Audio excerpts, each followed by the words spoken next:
Okay, so in this example, we're going to solve this rational inequality that is already all factored and less than 0. So what we do to solve these is we write down each factor in the numerator and denominator and determine is the sign of the factor, and then write down where each factor is equal to 0. This is 0 at 0, this is 0 at 3. And then we look at the sign, we look at the sign of each factor on our different intervals.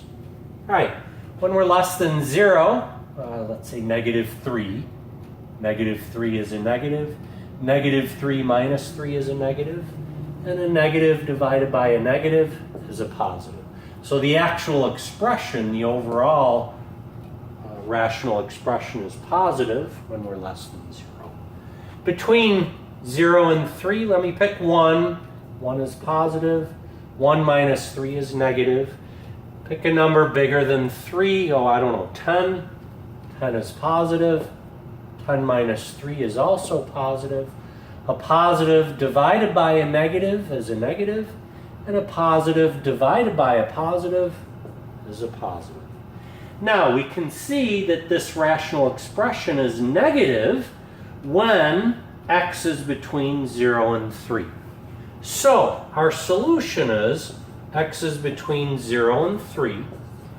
In general, when we have an equal, we use equals in our inequality, but we got to check to make sure our function is defined at the endpoints.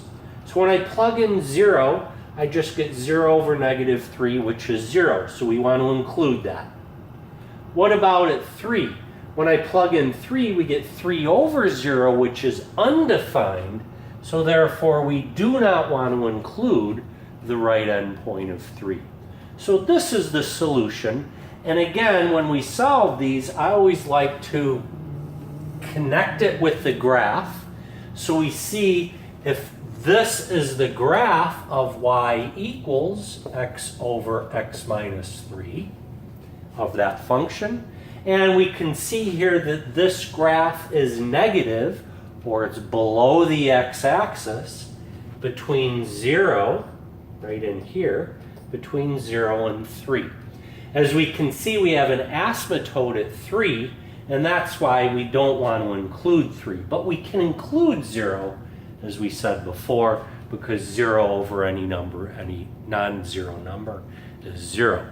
So this is the solution in an interval notation: 0 to 3, include 3, and include 0, and we do not include 3.